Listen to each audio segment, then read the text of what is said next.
কালেমার দাওয়াত যখন শুরু হয়ে গেল, কিছু কিছু মানুষের অন্তরে এটা তাসির করা শুরু হয়ে গেল। আলহামদুলিল্লাহ বলেন। ওই রাষ্ট্রের যারা গোয়েন্দা বিভাগ, তারা খোঁজ খবর নিয়ে দেখে, কিরে আমাদের এলাকার ভিতরে কারা আবার নতুন এক ধর্ম নিয়ে এসেছে। এরা বলতেছে লা ইলাহা ইল্লাল্লাহ, আল্লাহ ছাড়া কোনো উপাস্য নাই। আর আমরা জানি 360 মূর্তি, 360 খোদা, 33 কোটি দেবতা। এরা কারা? গোয়েন্দা বিভাগের একটা টিম যাইয়া সেই বাদশার কানে, রাজার কানে কানে যাই বলে দিল, এই অবস্থা, আমাদের এই রাজ্যের ভিতরে এরকম কিছু যুবক এসেছে, তারা আমাদের ধর্মে চুনকালি লাগাইয়া নতুন ধর্মের দাওয়াত দিচ্ছে। বাদশা বলল, কি আমার রাজ্যের ভিতরে থেকে এত বড় সাহস? যাও ওই 10 যুবককে গ্রেফতার করে আমার রাজদরবারে নিয়ে আসো, দেখে ওরা কি বলে। তখন ওই যুবককে, আমার বন্ধুরা যুবকদেরকে ধরে গ্রেফতার করে রাজদরবারে নিয়ে আসলো। আপনারা যারা মুরব্বী আছেন তারা দয়া করে স্টেজ আইসা বসলে ভালো হয়। স্টেজ তো জায়গা আছে, খালি আছে, দয়া করে আসতে পারেন। শুনলেন না ভাই, আমি আপনার দৃষ্টি আকর্ষণ করছি, আপনি সহ যারা মুরব্বী আছে তাদেরকে নিয়ে আসেন, এখানে তো খালি আছে। আমার ভাইরা, রাজ দরবারে 10 জন যুবককে নিয়ে গেল। এবার বাদশা ডাক দিয়ে বলে, এদেরকে, যাদেরকে গ্রেফতার করে এনেছ, তাদের জবান থেকে আমি শুনি তারা কি বলে। তোমরা কি বলে দাওয়াত দাও, আমাকে একটু শোনাও তো। যুবকের এবার কণ্ঠের সাথে কণ্ঠ মিলাইয়া দাওয়াতের কথাটা শোনাই দিল। আমরা এই বলে দাওয়াত দেই, যিনি আমাদের মহান প্রভু, যিনি আমাদের আল্লাহ, সে আল্লাহর সাথে মানুষের যাতে সম্পর্ক হয়, আল্লাহর সাথে যাতে পরিচয় হয়, আল্লাহর সাথে যাতে মহব্বত হয়, আল্লাহর দ্বীন তারা মনোনীত ধর্ম যেন গ্রহণ করতে পারে, এই দাওয়াতটা আমরা দেই। এই বলে লা ইলাহা ইল্লাল্লাহু মুহাম্মাদুর রাসূলুল্লাহ সাল্লাল্লাহু আলাইহি ওয়াসাল্লাম। বাদশা ডাক দিয়ে বলল, হে যুবকেরা, তোমাদের এই ধর্ম আমি মানি না। প্রথমে তোমাদেরকে মিষ্টি একটা প্রস্তাব দেই, যদি তোমরা আমার কথা মেনে নাও, তোমাদেরকে কোনো ক্ষতি করব না, ভালো চাকরির ব্যবস্থা করে দিব, নারী বাড়ির ব্যবস্থা করে দিব। যুবকেরা রে, তোমরা আমার প্রস্তাবে রাজি হয়ে যাও, তোমাদের ওই ধর্ম বাদ দিয়ে আমাদের ধর্ম তোমরা মেনে নাও। এবার বোঝা যাবে পুরাপুরি মুসলমান না অর্ধেক মুসলমান। আমরা মুসলমান দাবি করি রে বন্ধু, কিন্তু পুরাপুরি মুসলমান হইতে গেলে আমরা অনেক সময় ফেল হয়ে যাই। কিন্তু সাহাবায়ে কেরাম মুসলমানিত্ব কিভাবে ধরে রেখেছে, আর আমরা কোন পর্যায়ে আছি, জীবনের হিসাবটা একটু মিলায় দেখবেন বন্ধুরা। বাদশা যখন এই প্রস্তাব দিল, যুবকেরা ডাক দিয়ে বলে, ও বাদশা, তোমার কোন লোভ লালসায় আমরা পড়ব না। আমরা টাকা চাই না, গাড়ি চাই না, নারী চাই না, বাড়ি চাই না। আমাদের জীবন থাকতে আমরা এই কালেমা থেকে এক বিন্দু নড়ব না। বাদশা ডাক দিয়া বলে, ও আমার সৈনিকেরা, তোমরা কোথায় আছো? আমার মুখের উপরে এই যুবকেরা যে ইমানি শক্তির কথা বলেছে, আমি টেস্ট করে দেখব এরা কি আদনা মুসলমান না পুরা মুসলমান। বিরাট বড় করে একটা ডেক তৈরি করো, আর এই ডেকের ভিতরে তৈল ঢেলে নিচ দিয়ে আগুন দিয়ে তৈল উত্তপ্ত করতে থাকো। সৈনিকেরা তাই করা শুরু করে দিল। আমার ভাইরা, যখন গরম তৈল টকবক টকবক করে আমার বন্ধুরা এই পরিবেশ হয়ে গেল, ডাক দিয়া বলে, যুবকেরা রে, এখনো সময় আছে, তোমরা ওই কালেমাটা ছেড়ে দাও। যুবকেরা ডাক দিয়া বলে, জীবন একদিন তো আমার শেষ হয়ে যাবে। আইনামা তাকুনু ইউদরিকুমুল মাউত ওয়ালাউ কুনতুম ফি বুরুজিম মুশাইয়াদা। আল্লাহ রাব্বুল আলামিন বলেন, ও দুনিয়ার মানুষেরা রে, যদি তোমরা কেহ সুদৃঢ় কেল্লা তৈরি করে আত্মগোপন করো, সেখান থেকেও তোমাদেরকে মৃত্যু তোমাদেরকে পাকড়াও করবে, সেখান থেকেও তুমি রেহাই পাইবা না। আমার ভাইরা, আমাদের রূহটা কি জিনিস এইটা পরীক্ষা করার জন্য একবার আমেরিকায় বড় বড় বৈজ্ঞানিক যারা তারা একটা বোর্ড বসলো, তারা পরীক্ষা করে দেখে মানুষের সাথে কোনো রূহ জাতীয় কিছু আছে কিনা। আমার ভাইরা, আমার বন্ধুরা, একজন মুমূর্ষু রোগীকে গ্লাসের ভিতরে এইভাবে ঢুকাইলো যাতে গ্লাস থেকে কোনো কিছু বের হইতে না পারে। এইভাবে তারা দেখবে মানুষের সাথে কোনো কিছু আছে না নাই। মুমূর্ষু রোগীকে আমার ভাইরা যখন গ্লাসের ভিতরে ঢুকাইয়া তারা দূর থেকে দেখতে লাগলো, আল্লাহ রাব্বুল আলামিনের হুকুম, যখন তার মৃত্যুর সময় হয়ে গিয়েছে, টাস করে গ্লাসটা ফেটে কি যেন বের হয়ে গেল, সাথে সাথে লোকটা বিদায় হয়ে গেল, ইন্তেকাল করলো। আমার ভাইরা, আমার বন্ধুরা, মৃত্যুর হাত থেকে কেউই তো রেহাই পাবো না। এই জন্য আমি অনেক সময় বলে থাকি, বরাবরি বড় ঘর রাখিয়া সাড়ে তিন হাত জাগায় রইবা পরিয়া, বাজার থেকে কাপনের কাপড় আনিয়া দিবে তোমায় জনমের জামা পরাইয়া। ভাই বেরাদর আত্মীয় স্বজন সবাই মিলিয়া দিবে তোমায় জনমের বিদায় করিয়া, দিবে তোমায় জনমের বিদায় করিয়া। ঠিক কিনা আমার ভাইরা, আমার বন্ধুরা? এবার যুবকেরা ডাক দিয়া বলে, জীবন তো আমাদের চলে যাবে, কিন্তু ঈমান আমরা দিব না, প্রয়োজন হলে আমরা জীবন দিব। বাদশা এবার ডাক দিয়া বলে, ও আমার সৈনিকেরা, তারা আমার কথা শুনলো না। ও সৈনিকেরা, এই 10 জন যুবক থেকে একজন যুবক ধরে গরম তৈলের ডেগের মধ্যে ফেলে দাও।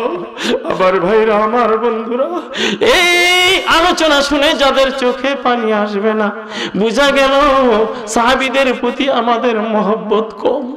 ও বন্ধুরা, 10 জন থেকে যখন একজন গরম তৈলের ডেগের মধ্যে ফেলে দিল, ওই যুবক লা ইলাহা ইল্লাল্লাহু মুহাম্মাদুর রাসূলুল্লাহ কালেমা পড়তে পড়তে গরম তৈলের মধ্যে পড়ে শহীদ হয়ে গেল। 10 জনের ভিতরে এবার রইল কয়জন? আমার ভাইরা, এবার 9 জনকে প্রশ্ন করি, তোমাদের সামনে দেখো আমি কিভাবে একজনকে গরম তৈলের মধ্যে পড়ে শেষ করে দিলাম, গরম তৈলে পড়ে তাকে ভাজা করে ফেললাম। তোমরা এখন ডিসিশন নাও। যুবকেরা রে, তোমরা কি করবা? এখনো কি ফিরে আসবানি? 9 যুবক কণ্ঠের সাথে কণ্ঠ মিলায় বলে, জালিম রে, ও বেঈমান, তোর কথা আমরা শুনবো না। আমাদের ভাব আছে আল্লাহর সাথে, আমাদের ভাব আছে আল্লাহর সাথে, আল্লাহর সাথে আছে ভাব, তার যে নাই কোনো অভাব। আল্লাহ আল্লাহর সাথে নাই রে ভাব, এটাই হলো বড় অভাব। মাল্লাহুল মাওলা ফালাহুল কুল, যার জন্য রব তার জন্য সব। জোরে জোরে বলুন সুবহানাল্লাহ। আমার ভাইরা, আমার বন্ধুরা, আমার মা বোনেরা, এবার 9 যুবক থেকে আরেকজন যুবককে গরম তুলে ডেকের মধ্যে ফেলে দিল। বাকি রইল 8 জন। এবার 8 জন ওই বাদশার উপর ঈমান আনলো না। এবার 8 জন থেকে আরেকজন, এমনি ভাবে একজন একজন করে 10 জন যুবক থেকে 9 জন যুবককে গরম তুলের মধ্যে ফেলে শহীদ করে দিল। যুবকেরা জীবনের মায়া করলো না, ঈমান বাঁচাইতে যাইয়া বাকি রইল এখন একজন। কয়জন বাকি? উজির এবার চিকন সুরে একটা ডাক দিল,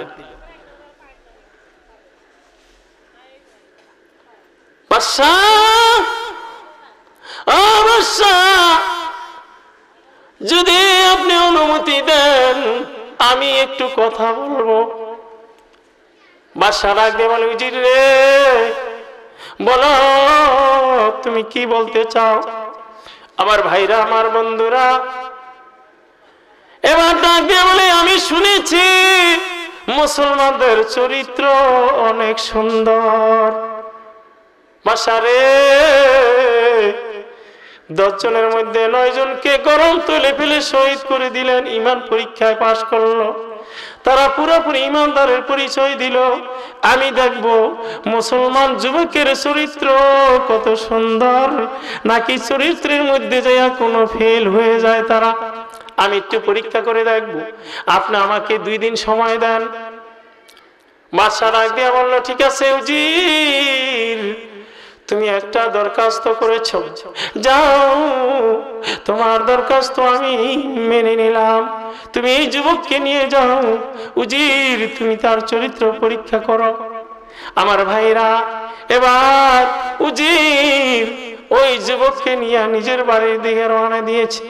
যাইতে যাইতে নিজের বাড়িতে যাইয়া হাজির হয়ে যায়। উজিরের একটা সুন্দরী রূপসী মেয়ে ছিল। মেয়েটাকে ডাক দিয়া বলে, ও আমার মেয়ে, তুমি আজকে আমার একটা কথা শুনবা, তুমি একটা কাজ করবা, তুমি চেষ্টা করে দেখবা মুসলমান যুবকের চরিত্র নষ্ট করতে পারো কিনা। উজির এবার ডাক দিয়া বলে, তুমি পারো কিনা দেখো, চেষ্টা করো। মেয়ে ডাক দিয়া বলে, বাবা, আপনি বাবা হয়ে যে কথা বলেছেন, আমি কিভাবে কাজ করব, এটা তো হয় না। বললো, মা তুমি আমার কথাটা রাখো। ডাক দিয়া বলে, আপনি যেহেতু বাবা হয়ে বলেছেন, আমি এই যুবকের চরিত্র নষ্ট করতে পারবো, আমি দায়িত্ব নিলাম। বাদশা উজির এবার ডাক দিয়া বলে, একটা সুন্দর ঘর, এই ঘরটা আমি বাসর ঘরের মতো সাজাইয়া দিলাম। সুন্দর করে একটি ঘর বাসর ঘরের মতো সাজাইয়া মেয়েকে সাজসজ্জা করাইয়া বাসর ঘরের ভিতরে তাকে প্রবেশ করাইয়া দিল। আমার ভাইরা, আমার বন্ধুরা, সুন্দরী রূপসী উজিরের মেয়ে সাজসজ্জা করে ওই বাসর ঘরের মতো ঘরেই প্রবেশ করে আমার ভাইরা আর যুবককে, ইমানদার যুবককে ওই ঘরের ভিতরে প্রবেশ করায় দিল।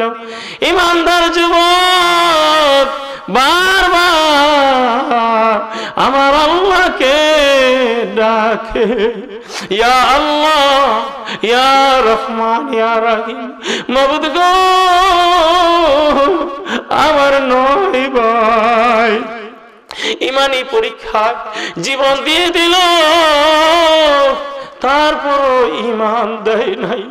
আল্লাহ, এই কি কঠিন পরীক্ষার মধ্যে আমাকে ফেললো, মাবুদ গো, এই পরীক্ষায় পাশ করার জন্য তুমি আমাকে সাহায্য করো।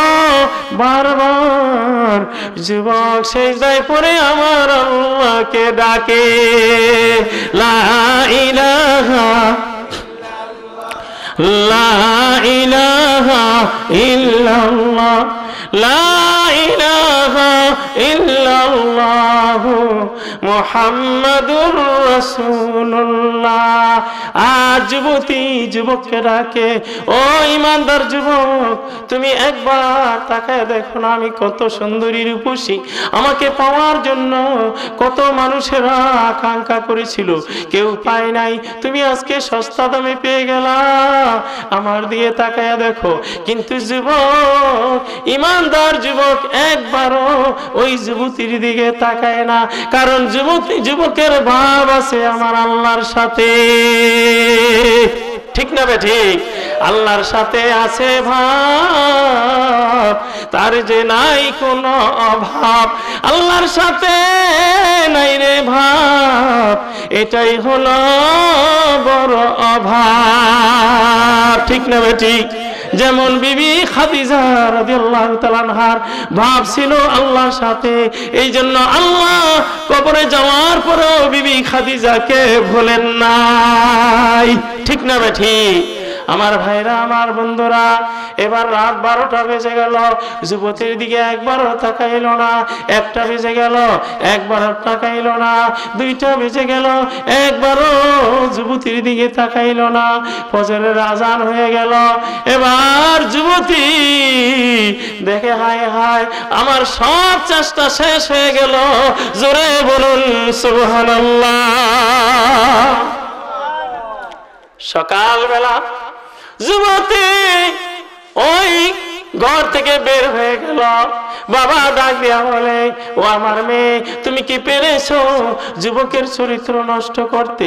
আমার ভাইরা, আমার বন্ধুরা, বাবাকে বলে, না বাবা, ইমানদার যুবক, এত লজ্জা, আমি জানতাম না। বাবা গো, যেহেতু তাকে আমাদের ঘরের পাশে ঘর বানিয়ে দিয়েছেন, এই জন্য ওই যুবক আমার দিকে লজ্জায় তাকায় নাই। একটু দূরে যদি একটা ঘর বানায়া দেন, আমি তার চরিত্র নষ্ট করতে পারবো। উজির বলল, ঠিক আছে মেয়ে, তুমি তারপরও চেষ্টা করো, না হয় একদিন লেট হবে। এবার একটু দূরে পাহাড়ের উপরে একটা ঘর বানায়া দিল। আগের দিনের তুলনায় আরো সুন্দর করে ঘর বানিয়েছে, সাজিয়েছে। মেয়েটাও আগের দিনের তুলনায় আজকে বেশি সেজেছে। আমার ভাইরা, আমার বন্ধুরা, আগের দিনের মতো আবার যুবককে ডাকতে শুরু করলো, যুবক রে, একবার তাকায় দেখো আমি কত সুন্দরী। কিন্তু যুবক একবারও যুবতীর দিকে তাকায় নাই, বারবার সেজদায় পড়ে আমার আল্লাহকে ডাকে। রাত্রে 12টা বেজে গেল, যুবতীর দিকে একবারও তাকাইল না। আমার ভাইরা, আমার বন্ধুরা, 1টা বেজে গেল, যুবতীর দিকে তাকাইল না। 2টা বেজে গেল, একবারও তাকাইল না। যুবক বারবার চোখের পানি ছেড়ে দিয়ে বলে, মাওলা, আমাকে তুমি এই পরীক্ষা থেকে বাঁচাও, আমার ঈমান তুমি হেফাজত করো। এবার রাত্র 2টা বেজে গেল, আমার বন্ধুরা 3টা বেজে গেল। যুবতী যতই ডাকে, যুবক একবার ডাক দেয় না। আজানের পূর্ব মুহূর্তে সময়ে এবার মেয়েটা, উজিরের মেয়েটা, কণ্ঠ পরিবর্তন করে চিকন সুরে একটা ডাক দিল, হে ভাই। আল্লাহু আকবার। বাইরে তুমি একজন যুবক, এতক্ষণ তোমাকে আমি দেখেছিলাম একটি উদ্দেশ্যে, আমার কামনা বাসনা পুরা করার জন্য। ও যুবক, এবার তোমার কাছে আমি একটা প্রশ্ন করব। যুবক রে, আমার কামনা বাসনা তোমার পুরা করতে হবে না। মান আনতা, তুমি কে? তোমার পরিচয়টা আমাকে একটু দিবা। ও যুবক, আমি তোমার পরিচয়টা জানতে চাই। ডাক দিয়ে বলল, আমি একজন মুসলিম। আল্লাহ রাব্বুল আলামিন বলছেন, ওয়ালা তামুতুন্না ইল্লা ওয়া আনতুম মুসলিমুন। তোমরা পুরাপুরি মুসলমান না হয়ে, পুরাপুরি ঈমানদার না হয়ে মৃত্যুবরণ করো না। আমি একজন মুসলিম। কি? তুমি একজন মুসলিম? মুসলিমের চরিত্র এত সুন্দর? ডাক দিয়ে বলে, যুবক রে, ও যুবক, আমি আগে জানতাম না মুসলমানদের চরিত্র এত সুন্দর। আল্লাহু আকবার কর। আর বর্তমানে মুসলমানদের চরিত্র 10-12 জন 5-6 জন মিলে মিলে আমাদের দেশের নারীদেরকে ধর্ষণ করে। কথা ঠিক না বেঠিক? কথা ঠিক না বেঠিক? পত্রিকায় এসেছে 4 বছর 5 বছরের শিশুকে অপদার্থ পুরুষেরা ধর্ষণ করেছে। 4 বছর 5 বছরের শিশু। তাহলে আমরা কই আর মুসলিম? আমরা মুসলমান, আমাদেরও চরিত্র আর তাদেরও চরিত্র। চরিত্র ঠিক আছে আমাদের? আমরা পুরাপুরি মুসলমান দাবি করতে এখন পারবো না, কারণ পুরাপুরি মুসলমান হইতে গেলেও বিভিন্ন বাধার কারণে, সামাজিক পরিবেশের কারণে আমরা ঠিক থাকতে পারি না। কথা ঠিক না বেঠিক? আমার ভাইরা, আমার বন্ধুরা, আপনাদের কষ্ট হইতেছে? ছেড়ে দিব? এবার মেয়েটা, যেহেতু মা বোনের আছে, পুরুষ মহিলা মিলিয়ে আজকে আমি সাবজেক্টটা নিয়েছি। মেয়েটা এবার ডাক দিয়া বলে, তোমার পরিচয়টা দাও এবং তুমি এত সুন্দর চরিত্র কই শিখেছো? সুবহানাল্লাহ বলেন। তোমার ওস্তাদ কে? তোমার শিক্ষক কে? ডাক দিয়া বলে, ও হুজুরের মেয়ে, আমি একজন মুসলিম, আমার শিক্ষক হলেন রাহমাতুল লিল আলামিন, যাকে আল্লাহ রাব্বুল আলামিন এই জগতে রহমত হিসাবে পাঠিয়েছে। বুইস্তু মুআল্লিমান, যে আল্লাহর নবী বলেছে আমি বিশ্বের জন্য শিক্ষক হয়ে এসেছি। ঠিক না বেঠিক? আলেমুল আলামা এখানে আছে। এই দুনিয়ায় কোন শিক্ষক আল্লাহর নবী নেই। নবীজির শিক্ষক হলো স্বয়ং আল্লাহ রাব্বুল আলামিন। জোরে জোরে বলুন সুবহানাল্লাহ। হযরত জিবরাইল আলাইহিস সালামের মাধ্যমে আল্লাহ রাব্বুল আলামিন শিক্ষা দিয়েছেন। সেই নবীর উম্মত আমি। ডাক দিয়া বলে, যুবক, আর দেরি কইরো না রে যুবক, যে শিক্ষায় তোমার এত সুন্দর চরিত্র হয়েছে, সেই শিক্ষা থেকে আমাকে বঞ্চিত করো না, আমাকে পড়ায়া দাও লা ইলাহা ইল্লাল্লাহু মুহাম্মাদুর রাসূলুল্লাহ সাল্লাল্লাহু আলাইহি ওয়াসাল্লাম। আমার ভাইরা, আমার বন্ধুরা, এবার যখন কালিমা পড়েছে, ইসলামের বিধান অনুযায়ী মুসলমান ভাই বোন হয়ে গিয়েছে। কথা ঠিক না বেঠিক? এবার ফজরের আজান যখন শুরু হয়ে গেল, আজানের পরপরই পূর্ব আকাশে ফর্সা হতে লাগলো। আমার ভাইয়েরা,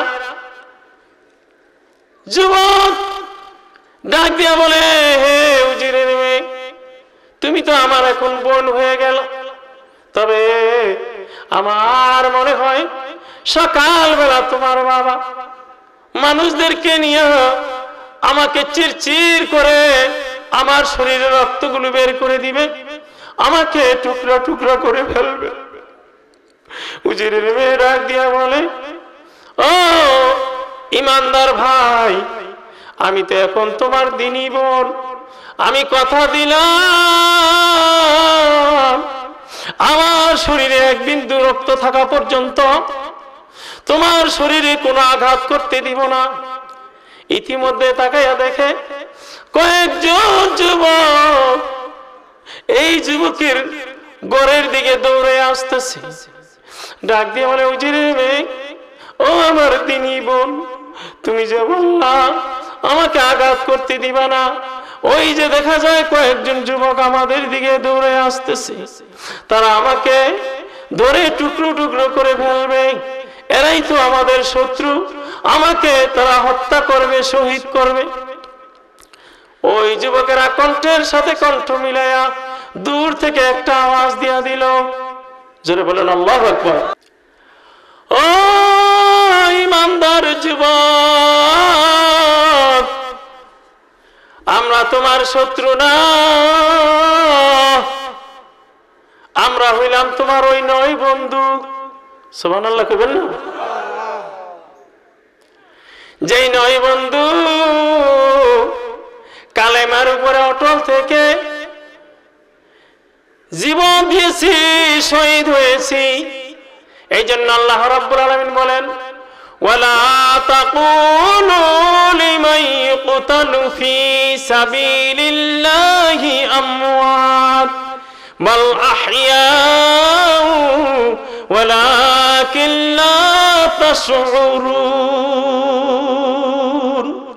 ও দুনিয়ার মানুষেরা, ঈমানের উপর থেকে যারা জীবন দিয়ে দেয়, যারা জীবনের মায়া করে না, ইসলামের জন্য যারা জীবন দিয়ে দেয়, তারা কিন্তু মৃত্যুবরণ করে না, তারা থাকে জীবিত, কিন্তু তোমরা তাদেরকে দেখতে পাও না। আর যারা বলেন সুবহানাল্লাহ। তাইলে কথা কি আপনারা মিল পাইছেন না গরমিল পাইছেন? কোরআনের আয়াতের সাথে টু দা পয়েন্টের আলোচনা। আমার বন্ধুরা, এই জন্য আমাদের ঈমানের উপরে থাকতে হবে, ঈমান আমাদের মজবুত রাখতে হবে, যত বিপদ হোক আপদ হোক।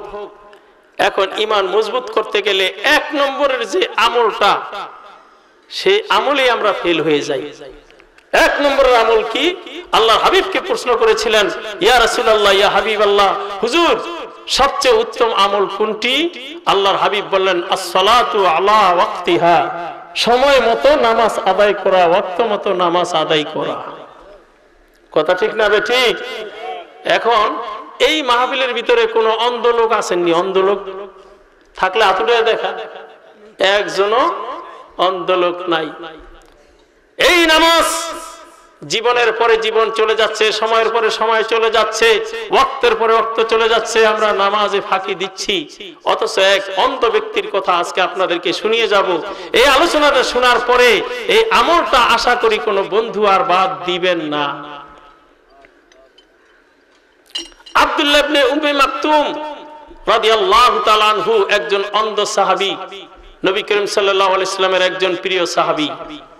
আব্দুল্লাহ ইবনে উম্মে মাকতুম রাদিয়াল্লাহু তাআলা আনহু অন্ধ হওয়ার কারণে একদিন আল্লাহর হাবিবকে বললেন, ইয়া রাসূলুল্লাহ, ইয়া হাবিবাল্লাহ, হুজুর যদি আপনি দয়া করে আমাকে একটা অনুমতি দেন, আমি তাহলে একটু রুখসত পাবো, একটু আসান পাবো। কি মনে করেন একজন প্রধানমন্ত্রীর সেই মাওলানার দাম কম? 50 জন প্রধানমন্ত্রী এক লাইনে খারাইব, আরে আমাকে মাওলানা এগুলোকে যা দাঁড়াইবো, ইমামতি করতে পারবো কি? আমাদের ইমাম সাহেব, এই আজকের বক্তা। তাহলে মনে করেন প্রধানমন্ত্রী কি মিয়া, মরে গেল সব শেষ। এমপি সাহেব কি, এমপি গিরি শেষ। আমি কয়েকদিন আগে ঢাকা, আমি যেখানে থাকি সেনানিবাসের পাশে এক ব্যক্তির দেখছি এবং খাম্বা উঠাইছে, বিল্ডিং করবে, 4টা খাম্বা উঠাইছে মাত্র ফাউন্ডেশন দিয়া। খাম্বা উঠানো শেষ, তার আজরাইল আইসা বসছে, আজরাইল লয়ে গেছে টান দিয়া। আরেক ব্যক্তি মার্কেট করছে, মার্কেট উদ্বোধন করবে, মার্কেট উদ্বোধন যেদিন করবে সেদিন সকালবেলায় আজরাইল আলাইহিস সালাম লয়ে গেছে। তো এইটা করুন, এইটা করুন, দুনিয়া ফাটাও আমো। কিন্তু আজরাইল যখন গলায় ধরবো, সমস্ত ফুটাঙ্গিরি শেষ। কথা ঠিক না ঠিক? এই জন্য ইমানদার না হয়ে মৃত্যুবরণ করব না। আমরা 5 ওয়াক্ত নামাজ ঠিক মতো আদায় করব। দ্বিতীয় নম্বরের আমল হলো মা বাবাকে আমরা কষ্ট দিব না। কারা কারা রাজি আছি? 2 হাত উঠে দেখাই, নারায়ে তাকবীর। আমার ভাইরা, এই আলোচনা রেখে এবং মা বোনদেরকে আমি একটা কথা বলবো, এক কথায় আপনাদের 1 ঘন্টার ওয়াজ করে যাব। সেইটা হলো, বিবাহের পরে যে সমস্ত মা বোনেরা আল্লাহ এবং আল্লাহ রাসূলের পরে স্বামীকে গুরুত্ব দিবে না, ওই সংসারে কোনোদিন শান্তি হবে না। এই জন্য আল্লাহ এবং আল্লাহ রাসূলের পরে বিবাহের পরে স্বামীকে বড় মনে করতে হবে, স্বামীকে ইজ্জত দিতে হবে। আর স্ত্রীরা কোনো অন্যায় করলে তাদেরকেও ক্ষমার দৃষ্টিতে দেখতে হবে, স্ত্রীদের ভালো মন্দ আমাদের দেখতে হবে, তাহলে ওই সংসারে শান্তি হবে। আমি স্বামী স্ত্রীর ব্যাপারে আজকে আলোচনায় গেলাম না, আল্লাহ যদি তৌফিক দেয় অন্য একদিন। আপনাদের সবাইকে ধন্যবাদ, স্বাগতম এবং দোয়া দিয়ে এবং আপনাদের কাছে দোয়া চেয়ে আমি এখনই টেনে দিলাম। ওয়া আখিরু দাওয়ানা আনিল হামদুলিল্লাহি রাব্বিল আলামিন। আস্তাগফিরুল্লাহ লি ওয়া লাকুম ওয়া লিসাইরিল মুসলিমিনা মিন কুল্লি যামব ফাস্তাগফিরুহু ওয়া তুবু ইলাইহি ইন্নাহু হুয়াত তাওয়াবুর রাহিম। মাশাআল্লাহ দিয়ে বলল, হে যুবকেরা, তোমাদের এই ধর্ম আমি মানি না। প্রথমে তোমাদেরকে মিষ্টি একটা প্রস্তাব দেই, যদি তোমরা আমার কথা মেনে নাও তোমাদেরকে কোনো ক্ষতি করব না, ভালো চাকরির ব্যবস্থা করে দিব, নারী বাড়ির ব্যবস্থা করে দিব। যুবকেরা রে, তোমরা আমার প্রস্তাবে রাজি হয়ে যাও, তোমাদের ওই ধর্ম বাদ দিয়ে আমাদের ধর্ম তোমরা মেনে নাও। এবার বোঝা যাবে পুরাপুরি মুসলমান না অর্ধেক মুসলমান। আমরা মুসলমান দাবি করি রে বন্ধু, কিন্তু পুরাপুরি মুসলমান হইতে গেলে আমরা অনেক সময় ফেল হয়ে যাই। কিন্তু সাহাবায়ে কেরাম মুসলমানিত্ব কিভাবে ধরে রেখেছে, আর আমরা কোন পর্যায়ে আছি জীবনের হিসাবটা একটু মিলায় দেখবেন বন্ধুরা। বাদশা যখন এই প্রস্তাব দিল, যুবকেরা ডাক দিয়ে বলে, ও বাদশা, তোমার কোন লোভ লালসায় আমরা পড়ব না। আমরা টাকা চাই না, গাড়ি চাই না, নারী চাই না, বাড়ি চাই না। আমাদের জীবন থাকতে আমরা এই কালেমা থেকে এক বিন্দু নড়ব না। বাদশা ডাক দিয়া বলে, ও আমার সৈনিকেরা, তোমরা কোথায় আছো? আমার মুখের উপরে এই যুবকেরা যে ইমানি শক্তির কথা বলেছে, আমি টেস্ট করে দেখব এরা কি আদনা মুসলমান না পুরা মুসলমান। বিরাট বড় করে একটা ডেক তৈরি করো, আর এই ডেকের ভিতরে তৈল ঢেলে নিচ দিয়ে আগুন দিয়ে তৈল উত্তপ্ত করতে থাকো। সৈনিকেরা তাই করা শুরু করে দিল। আমার ভাইরা, যখন গরম তৈল টকবক টকবক করে আমার বন্ধুরা এই পরিবেশ হয়ে গেল, ডাক দিয়া বলে, যুবকেরা রে, এখনো সময় আছে, তোমরা ওই কালেমাটা ছেড়ে দাও। যুবকেরা ডাক দিয়া বলে, জীবন একদিন তো আমার শেষ হয়ে যাবে। আইনামা তাকুনু ইউদরিকুমুল মাউতু ওয়ালাউ কুনতুম ফি বুরুজিম মুশাইয়াদা। আল্লাহ রাব্বুল আলামিন বলেন, ও দুনিয়ার মানুষেরা রে, যদি তোমরা কেহ সুদৃঢ় কেল্লা তৈরি করে আত্মগোপন করো, সেখান থেকেও তোমাদেরকে মৃত্যু তোমাদেরকে পাকড়াও করবে, সেখান থেকেও তুমি রেহাই পাইবা না। আমার ভাইরা, আমাদের রূহটা কি জিনিস, এইটা পরীক্ষা করার জন্য একবার আমেরিকায় বড় বড় বৈজ্ঞানিক যারা, তারা একটা বোর্ড বসলো, তারা পরীক্ষা করে দেখে মানুষের সাথে কোনো রূহ জাতীয় কিছু আছে কিনা। আমার ভাইরা, আমার বন্ধুরা, একজন মুমূর্ষু রোগীকে গ্লাসের ভিতরে এইভাবে ঢুকাইলো যাতে গ্লাস থেকে কোনো কিছু বের হইতে না পারে। এইভাবে তারা দেখবে মানুষের সাথে কোনো কিছু আছে না নাই। মুমূর্ষু রোগীকে আমার ভাইরা যখন গ্লাসের ভিতরে ঢুকাইয়া তারা দূর থেকে দেখতে লাগলো, আল্লাহ রাব্বুল আলামিনের হুকুম, যখন তার মৃত্যুর সময় হয়ে গিয়েছে, টাস করে গ্লাসটা ফেটে কি যেন বের হয়ে গেল, সাথে সাথে লোকটা বিদায় হয়ে গেল, ইন্তেকাল করলো। আমার ভাইরা, আমার বন্ধুরা, মৃত্যুর হাত থেকে কেউই তো রেহাই পাবো না। এই জন্য আমি অনেক সময় বলে থাকি, বড় বাড়ি বড় ঘর রাখিয়া 3.5 হাত জায়গায় রইবা পড়িয়া, বাজার থেকে কাপনের কাপড় আনিয়া দিবে তোমায় জনমের জামা পরাইয়া। ভাই বেরাদর আত্মীয় স্বজন সবাই মিলিয়া দিবে তোমায় জনমের বিদায় করিয়া, দিবে তোমায় জনমের বিদায় করিয়া। ঠিক কিনা আমার ভাইরা, আমার বন্ধুরা? এবার যুবকেরা ডাক দিয়া বলে, জীবন তো আমাদের চলে যাবে, কিন্তু ঈমান আমরা দিব না, প্রয়োজন হলে আমরা জীবন দিব। বাদশা এবার ডাক দিয়া বলে, ও আমার সৈনিকেরা, তারা আমার কথা শুনলো না। ও সৈনিকেরা, এই 10 জন যুবক থেকে একজন যুবক ধরে গরম তৈলের ডেগের মধ্যে ফেলে দাও। আবার ভাইরা, আমার বন্ধুরা, এই আলোচনা শুনে যাদের চোখে পানি আসবে না, বুঝা গেল সাহাবীদের প্রতি আমাদের মহব্বত কম।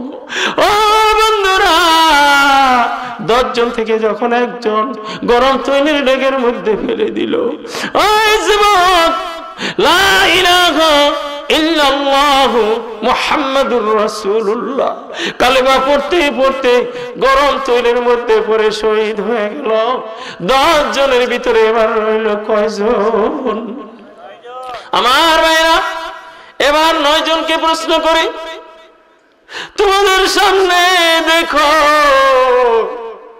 আমি কিভাবে একজনকে গরম তৈলের মধ্যে পড়ে শেষ করে দিলাম, গরম তৈলে পড়ে তাকে ভাজা করে ফেললাম।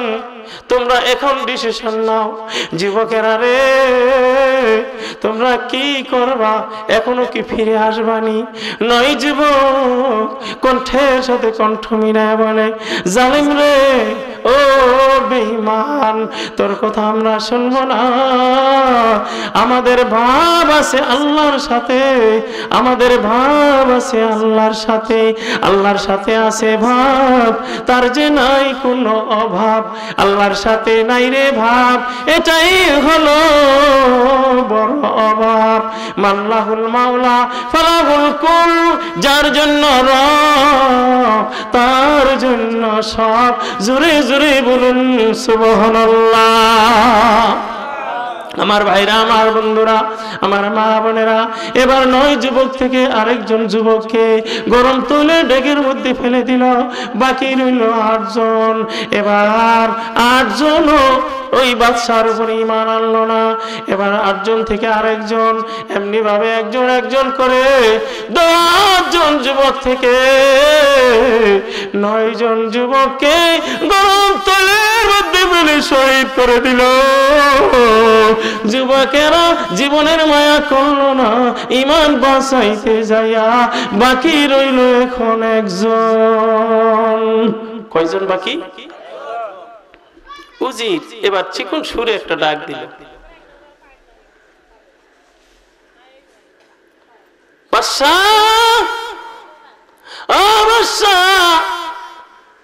যদি আপনি অনুমতি দেন আমি একটু কথা বলবো। বাদশা ডাক দিয়ে বলে, উজির রে, বলো তুমি কি বলতে চাও?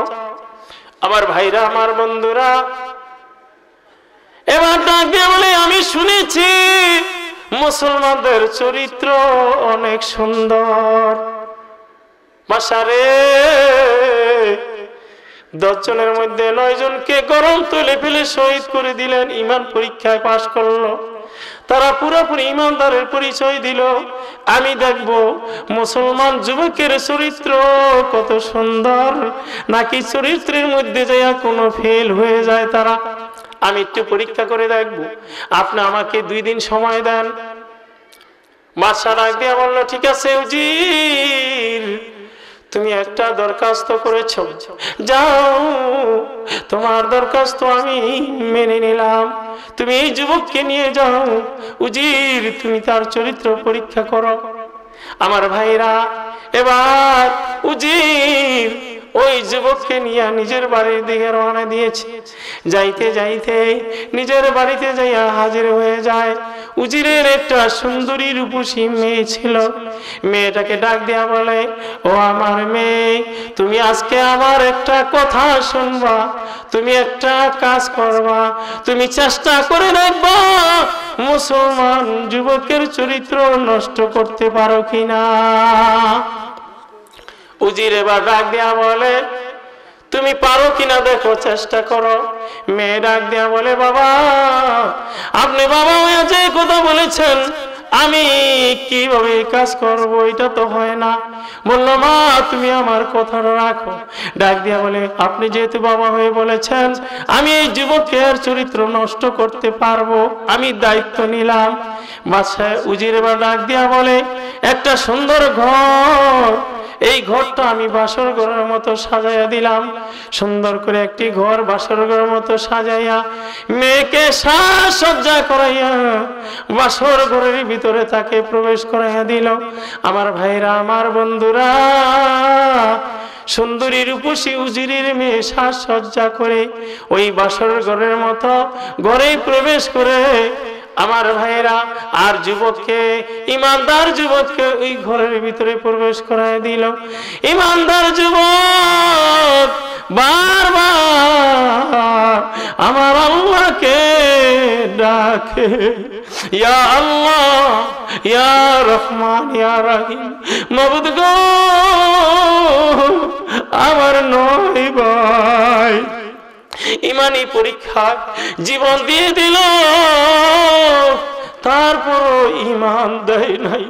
আল্লাহ, এই কি কঠিন পরীক্ষার মধ্যে আমাকে ফেললো, মাবুদ গো, এই পরীক্ষায় পাশ করার জন্য তুমি আমাকে সাহায্য করো। বারবার যুবক সিজদায় পড়ে আমার আল্লাহকে ডাকে, লা ইলাহা লা ইলাহা ইল্লাল্লাহ, লা ইলাহা ইল্লাল্লাহু মুহাম্মাদুর রাসূলুল্লাহ। আজ যুবতী যুবককে ডাকে, ও ইমানদার যুবক, তুমি একবার তাকায় দেখো না, আমি কত সুন্দরী রূপসী, আমাকে পাওয়ার জন্য কত মানুষেরা আকাঙ্ক্ষা করেছিল, কেউ পায় নাই, তুমি আজকে সস্তা দামে পেয়ে গেলা, আমার দিয়ে তাকায় দেখো। কিন্তু যুবক, ইমানদার যুবক একবারও ওই যুবতীর দিকে তাকায় না, কারণ যুবকের ভাব আছে আমার আল্লাহর সাথে, ঠিক না ঠিক? আল্লাহর সাথে আছে ভাব, তার যে নাই কোনো অভাব, আল্লাহর সাথে নাই রে ভাব, এটাই হলো বড় অভাব, ঠিক না ঠিক? যেমন বিবি খাদিজা রাদিয়াল্লাহু তাআলা আনহার ভাব ছিল আল্লাহর সাথে, এই জন্য আল্লাহ কবরে যাওয়ার পরেও বিবি খাদিজাকে ভুলেন নাই, ঠিক না ঠিক? আমার ভাইরা, আমার বন্ধুরা, এবার রাত 12টা বেজে গেল, যুবতীর দিকে একবারও তাকাইল না। 1টা বেজে গেল, একবারও তাকাইল না। 2টা বেজে গেল, একবারও যুবতীর দিকে তাকাইল না। ফজরের আজান হয়ে গেল, এবার যুবতী দেখে, হায় হায়, আমার সব চেষ্টা শেষ হয়ে গেল, জোরে বলুন সুবহানাল্লাহ। সকালবেলা যুবতী ওই ঘর থেকে বের হয়ে গেল। বাবা ডাক দিয়া বলে, ও আমার মেয়ে, তুমি কি পেরেছো যুবকের চরিত্র নষ্ট করতে? আমার ভাইরা, আমার বন্ধুরা, বাবাকে বলে, না গো, ইমানদার যুবক, এত লজ্জা, আমি জানতাম না। বাবা গো, যেহেতু তাকে আমাদের ঘরের পাশে ঘর বানিয়ে দিয়েছেন, এই জন্য ওই ওই যুবক আমার দিকে লজ্জায় তাকায় নাই, একটু দূরে যদি একটা ঘর বানায়া দেন আমি তার চরিত্র নষ্ট করতে পারবো। উজির বলল ঠিক আছে মেয়ে, তুমি তারপরও চেষ্টা করো, না হয় একদিন লেট হবে। এবার একটু দূরে পাহাড়ের উপরে একটা ঘর বানায়া দিল। আগের দিনের তুলনায় আরো সুন্দর করে ঘর বানিয়েছে, সাজিয়েছে। মেয়েটাও আগের দিনের তুলনায় আজকে বেশি সেজেছে। আমার ভাইরা, আমার বন্ধুরা, আগের দিনের মতো আবার যুবককে ডাকতে শুরু করলো, যুবক রে একবার তাকায় দেখো আমি কত সুন্দরী। কিন্তু যুবক একবারও যুবতীর দিকে তাকায় নাই, বারবার সেজদায় পড়ে আমার আল্লাহকে ডাকে। রাত্রে 12টা বেজে গেল, যুবতীর দিকে একবারও তাকাইল না। আমার ভাইরা, আমার বন্ধুরা, 1টা বেজে গেল, যুবতীর দিকে তাকাইল না। 2টা বেজে গেল, একবারও তাকাইল না। যুবক বারবার চোখের পানি ছেড়ে দিয়ে বলে, মাওলা আমাকে তুমি এই পরীক্ষা থেকে বাঁচাও, আমার ঈমান তুমি হেফাজত করো। এবার রাত্র 2টা বেজে গেল, আমার বন্ধুরা 3টা বেজে গেল। যুবতী যতই ডাকে যুবক একবার ডাক দেয় না। আজানের পূর্ব মুহূর্তে সময়ে এবার মেয়েটা, উজিরের মেয়েটা কণ্ঠ পরিবর্তন করে চিকন সুরে একটা ডাক দিল, হে ভাই। আল্লাহু আকবার। বাইরে তুমি একজন যুবক, এতক্ষণ তোমাকে আমি দেখেছিলাম একটি উদ্দেশ্যে, আমার কামনা বাসনা পুরা করার জন্য। ও যুবক, এবার তোমার কাছে আমি একটা প্রশ্ন করব। যুবক রে, আমার কামনা বাসনা তোমার পুরা করতে হবে না। মান আনতা, তুমি কে? তোমার পরিচয়টা আমাকে একটু দিবা। ও যুবক, আমি তোমার পরিচয়টা জানতে চাই। ডাক দিয়ে বলল, আমি একজন মুসলিম। আল্লাহ রাব্বুল আলামিন বলেন, ওয়ালা তামুতুন্না ইল্লা ওয়া আনতুম মুসলিমুন। তোমরা পুরাপুরি মুসলমান না হয়ে, পুরাপুরি ঈমানদার না হয়ে মৃত্যুবরণ করো না। আমি একজন মুসলিম। কি? তুমি একজন মুসলিম? মুসলিমের চরিত্র এত সুন্দর। ডাক দিয়ে বলে, যুবক রে, ও যুবক, আমি আগে জানতাম না মুসলমানদের চরিত্র এত সুন্দর। আল্লাহু আকবার কর। আর বর্তমানে মুসলমানদের চরিত্র 10-12 জন, 5-6 জন মিলে মিলে আমাদের দেশের নারীদেরকে ধর্ষণ করে। কথা ঠিক না বেঠিক? কথা ঠিক না বেঠিক? পত্রিকায় এসেছে 4 বছর 5 বছরের শিশুকে অপদার্থ পুরুষেরা ধর্ষণ করেছে। 4 বছর 5 বছরের শিশু। তাহলে আমরা কই আর মুসলিম? আমরা মুসলমান, আমাদেরও চরিত্র আর তাদেরও চরিত্র।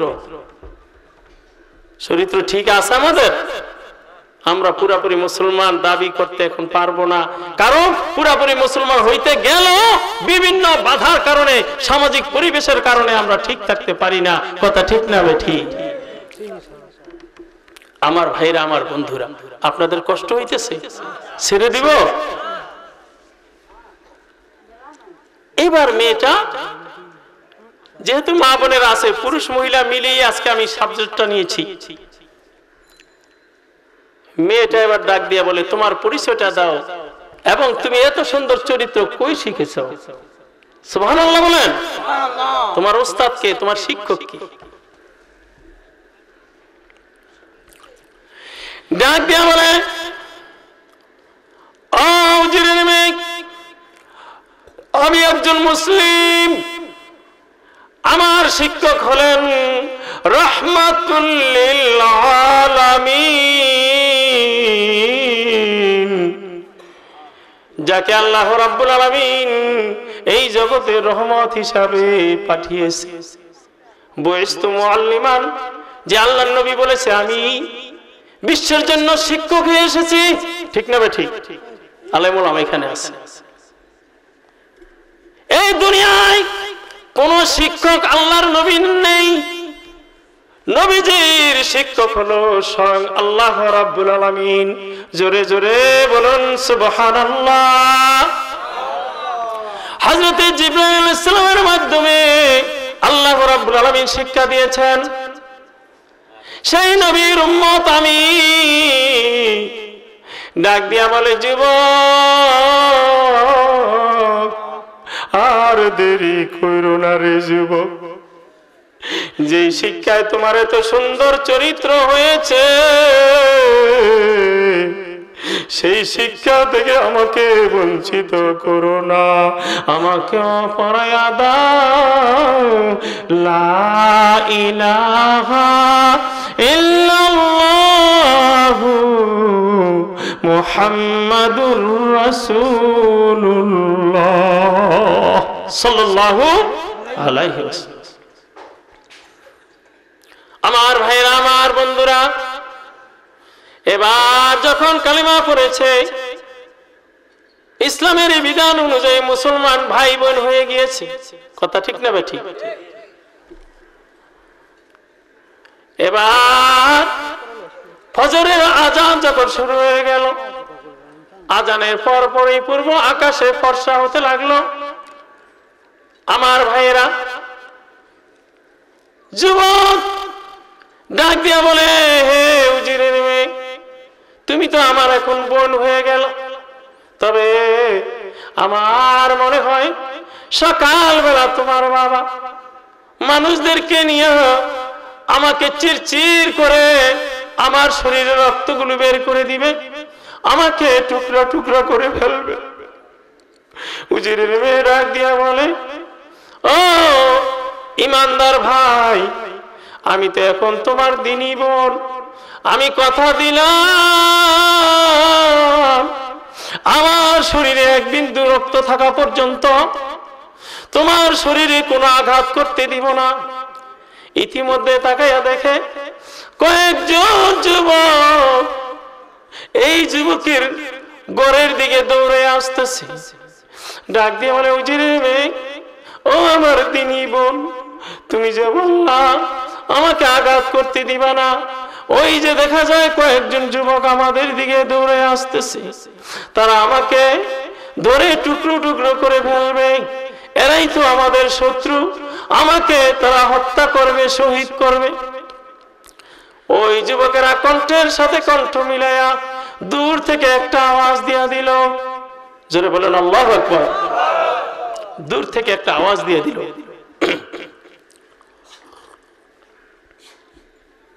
আওয়াজটা বলবো কি দিছে? ও ইমানদার যুবক, আমরা তোমার শত্রু না, আমরা হইলাম তোমার ওই নয় বন্ধু। সুবহানাল্লাহ কইবেন না? যেই নয় বন্ধু কালেমার উপরে অটল থেকে জীবন দিয়েছি, শহীদ হয়েছি। এই জন্য আল্লাহ রাব্বুল আলামিন বলেন, ওয়ালা তাকুলু লিমান ইয়ুকতালু ফি সাবিলিল্লাহি আমওয়াত বাল আহইয়াউ ওয়ালাকিন লা তাশউরুন। ও দুনিয়ার মানুষেরা, ঈমানের উপর থেকে যারা জীবন দিয়ে দেয়, যারা জীবনের মায়া করে না, ইসলামের জন্য যারা জীবন দিয়ে দেয়, তারা কিন্তু মৃত্যুবরণ করে না, তারা থাকে জীবিত, কিন্তু তোমরা তাদেরকে দেখতে পাও না। আরো যারা বলেন সুবহানাল্লাহ। তাইলে কথা কি আপনারা মিল পাইছেন না গরমিল পাইছেন? কোরআনের আয়াতের সাথে টু দা পয়েন্টের আলোচনা। আমার বন্ধুরা, এই জন্য আমাদের ঈমানের উপরে থাকতে হবে, ঈমান আমাদের মজবুত রাখতে হবে, যত বিপদ হোক আপদ হোক। এখন ঈমান মজবুত করতে গেলে এক নম্বরের যে আমলটা, সেই আমলে আমরা ফেল হয়ে যাই। এক নম্বরের আমল কি? আল্লাহর হাবিবকে প্রশ্ন করেছিলেন, ইয়া রাসূলুল্লাহ, ইয়া হাবিবাল্লাহ, হুজুর সবচেয়ে উত্তম আমল কোনটি? আল্লাহর হাবিব বললেন, আস-সালাতু আলা ওয়াক্তিহা, সময় মতো নামাজ আদায় করা, ওয়াক্ত মতো নামাজ আদায় করা। কথা ঠিক না বে ঠিক? এখন এই মাহফিলের ভিতরে কোন অন্ধ লোক আসেননি? অন্ধ লোক থাকলে হাতুড়ে দেখা, একজনও অন্ধ লোক নাই। এই নামাজ জীবনের পরে জীবন চলে যাচ্ছে, সময়ের পরে সময় চলে যাচ্ছে, ওয়াক্তের পরে ওয়াক্ত চলে যাচ্ছে, আমরা নামাজে ফাঁকি দিচ্ছি। অথচ এক অন্ধ ব্যক্তির কথা আজকে আপনাদেরকে শুনিয়ে যাব। এই আলোচনাটা শোনার পরে এই আমলটা আশা করি কোনো বন্ধু আর বাদ দিবেন না। আব্দুল্লাহ ইবনে উম্মে মাকতুম রাদিয়াল্লাহু তাআলা আনহু একজন অন্ধ সাহাবী, নবী করিম সাল্লাল্লাহু আলাইহি ওয়াসাল্লামের একজন প্রিয় সাহাবী। আব্দুল্লাহ ইবনে উম্মে মাকতুম রাদিয়াল্লাহু তাআলা আনহু অন্ধ হওয়ার কারণে একদিন আল্লাহর হাবিবকে বললেন, ইয়া রাসূলুল্লাহ, ইয়া হাবিবাল্লাহ, হুজুর যদি আপনি দয়া করে আমাকে একটা অনুমতি দেন, আমি তাহলে একটু রুখসত পাবো, একটু আসান পাবো। আজকের আলোচক আলহামদুলিল্লাহ, সবাই বলেন আলহামদুলিল্লাহ। আমাদের মাঝে উপস্থিত হয়েছেন যিনি আজকে আমার পরেই অত্যন্ত নুরানি এবং অত্যন্ত তাৎপর্যপূর্ণ আলোচনা পেশ করবেন, মুহতারাম আলহাজ হযরত মাওলানা, কোথায় জানি নামটা, মাওলানা মোহাম্মদ আব্দুল হালিম সাহেব, বগুড়ার গর্ভ এবং বিশিষ্ট ইসলামী চিন্তাবিদ, মুফাসসিরে কুরআন আমাদের মাঝে এসে উপস্থিত হয়েছেন। আমরা সবাই বলি আলহামদুলিল্লাহ। আমার ভাইরা, যেহেতু আলোচক চলে এসেছেন, আমি আলোচনা দীর্ঘ করব না। আমার নিয়ম হলো পরবর্তী আলোচক আসলে তাকে সম্মান করা, কারণ বর্তমানে এক আলেম আরেক আলেমকে বেশি সম্মান করা দরকার।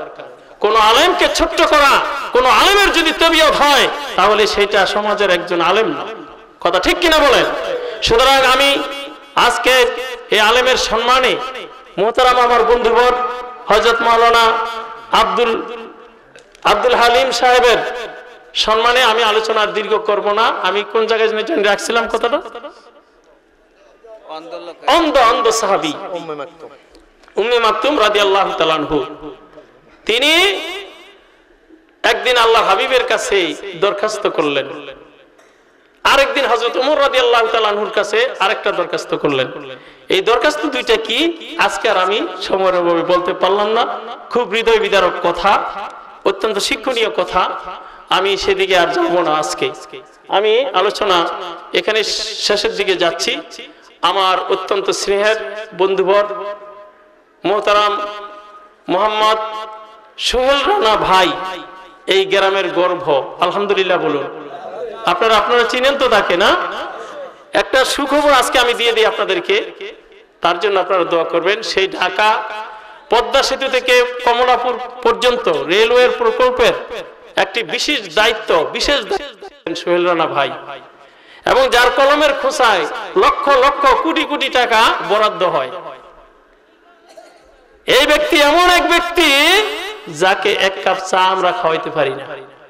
আলহামদুলিল্লাহ বলুন। টাকা দিয়ে সোহেল রানা ভাইকে চেনা যায় না, টাকা দিয়ে তাকে কিনা যায় না। এটা আমি মনে করব এই সমাজের এক গর্ব, এই সমাজের রত্ন, এই বগুড়ার পক্ষ থেকে একজন বীর সৈনিক, ন্যায়নিষ্ঠাবান ব্যক্তি। কথা ঠিক না বেঠিক? আমার ভাইয়েরা, আমার বন্ধুরা, তার সম্মান, এই র্যাঙ্কে যত অফিসাররা আছে সবচেয়ে বেশি তাকে আমরা সম্মান করি। ওই প্রজেক্টের সাথে আমিও জড়িত আছি। মানে যাদের তন্দৌলত নিয়ে যাচ্ছে সরকার, সরকারি কাজের জন্য যে সমস্ত এরিয়া নিয়ে যাচ্ছে, তার মধ্যে আমিও একজন ভুক্তভোগী। তো দেখেছি বিভিন্ন কাজে কামে, আমি না, আমার এলাকার সমস্ত জনগণই এই রিপোর্টটা দিয়েছে, সোহেল রানা ভাই একজন সৎ মানুষ। আলহামদুলিল্লাহ বলুন। সোহেল রানা ভাই আমাকে অনেক দিন ধরে বলছিল যে আমার এলাকা খুব ভালো মানুষ, খুব মহব্বত করে আমাকে, আমি আশা করছি আপনাকে একবার আমার এলাকায় একটু নেওয়ার জন্য। তা আলহামদুলিল্লাহ এবছর আমি আপনাদের মহব্বতের ডাকে আল্লাহ পাক বাজেট করেছেন, এই জন্য আল্লাহ পাক এনেছেন। আপনারা খুশি না বেজার? সবাই বেজার না খুশি? আলহামদুলিল্লাহ আমার ভাইরা, আজকে আমি এই বিষয়টা আর পুরোপুরি বলতে পারলাম না, যেহেতু পরবর্তী বক্তা এসে গেছে। পরবর্তী বক্তা আমার বন্ধুবরের কাছে আমি দোয়া চেয়ে এবং আপনাদের এই কমিটির এবং সম্মানিত সুযোগ্য সভাপতি সবাই দীর্ঘ হায়াত কামনা করে এবং নূর আলম সাহেব সহ, নূর আলম সাহেব আছেন এখানে, এবং এই আশেপাশে যারাই আছেন আজকের সুযোগ্য সভাপতি সাহেব সহ আপনারা সবাই আমার শ্রদ্ধেয় মুরব্বী, যুবক ভাই, মা বোনেরা সবাই আমার জন্য দোয়া করবেন। আমার কথায় যদি কেউ কষ্ট পেয়ে থাকেন দয়া করে আমাকে ক্ষমা করে দিবেন। আমার ভুল ত্রুটি হয়ে গেলে ক্ষমার দৃষ্টিতে দেখবেন। আর এক জায়গায় কথা বলতে গেলে কোনো ব্যক্তি চ্যালেঞ্জ করে বলতে পারবে না যে আমার ভুল ত্রুটি নাই, ঠিক না ভাই? ঠিক। এই জন্য হয়তো বা কথা বলতে গেলে অনেক সময় একটু রাগ হয়, একটু নরম হয়, একটু গরম হয়, এই জন্য কেউ কষ্ট পাবেন না। আমার পরিচয় হলো ঢাকা পুস্তকলা সেনানিবাসের পাশেই আমি আছি, একটা মসজিদ মাদ্রাসার দায়িত্বে, এবং বাংলাদেশ বেতার ও টেলিভিশনের ভাষ্যকার। আল্লাহর রহমতে সারা বাংলাদেশে আল্লাহ আমাকে এই দিনের খেদমত করায়। কিছুদিন আগেও এই আপনাদের দিনাজপুরে বিমানের টিকিট দিয়ে তারা এনেছিল। এটা আমি আব্দুস সোবহানের 2 পয়সার মূল্য না, আল্লাহ কোরআনের মূল্য। আল্লাহ কোরআনের খাদেম হওয়ার কারণে আল্লাহর পক্ষ থেকে জনগণ এই সম্মানটা আমাদেরকে করে। এই যে হুজুরের বাড়িটা কি বগুড়া শহরে হযরত মাওলানা আব্দুল হালিম সাহেব। আপনি কি মনে করেন একজন প্রধানমন্ত্রীর সেই মাওলানার দাম কম? 50 জন প্রধানমন্ত্রী এক লাইনে খারাইব, আরে আমগো মাওলানা এগুলোকে যা দাঁড়াইবো, ইমামতি করতে পারবো কি? আমাদের ইমাম সাহেব এই আজকের বক্তা। তাহলে মনে করেন প্রধানমন্ত্রী কি মিয়া মরে গেল, সব শেষ।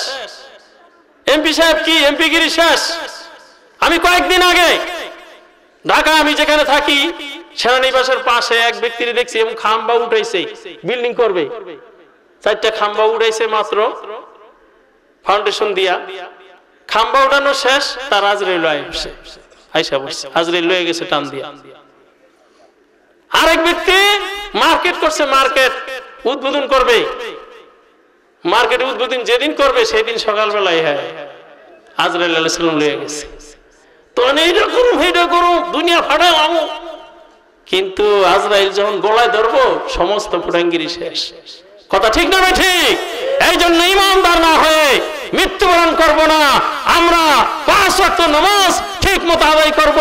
2 নম্বরের আমল হলো মা বাবাকে আমরা কষ্ট দিব না। কারা কারা রাজি আছি 2টা হাত উঠে দেখাই, নারায়ে তাকবীর। আমার ভাইরা, এই আলোচনা রেখে এবং মা বোনদেরকে আমি একটা কথা বলবো, এক কথায় আপনাদের 1 ঘন্টার ওয়াজ করে যাব। সেইটা হলো বিবাহের পরে যে সমস্ত মা বোনেরা আল্লাহ এবং আল্লাহ রাসূলের পরে স্বামীকে গুরুত্ব দিবে না, ওই সংসারে কোনোদিন শান্তি হবে না। এই জন্য আল্লাহ এবং আল্লাহ রাসূলের পরে বিবাহের পরে স্বামীকে বড় মনে করতে হবে, স্বামীকে ইজ্জত দিতে হবে। আর স্ত্রীরা কোনো অন্যায় করলে তাদেরকেও ক্ষমার দৃষ্টিতে দেখতে হবে, স্ত্রীদের ভালো মন্দ আমাদের দেখতে হবে, তাহলে ওই সংসারে শান্তি হবে। আমি স্বামী স্ত্রীর ব্যাপারে আজকে আলোচনায় গেলাম না, আল্লাহ যদি তৌফিক দেয় অন্য একদিন। আপনাদের সবাইকে ধন্যবাদ, স্বাগতম এবং দোয়া দিয়ে এবং আপনাদের কাছে দোয়া চেয়ে আমি এখনই টেনে দিলাম। ওয়া আখিরু দাওয়ানা আনিল হামদুলিল্লাহি রাব্বিল আলামিন।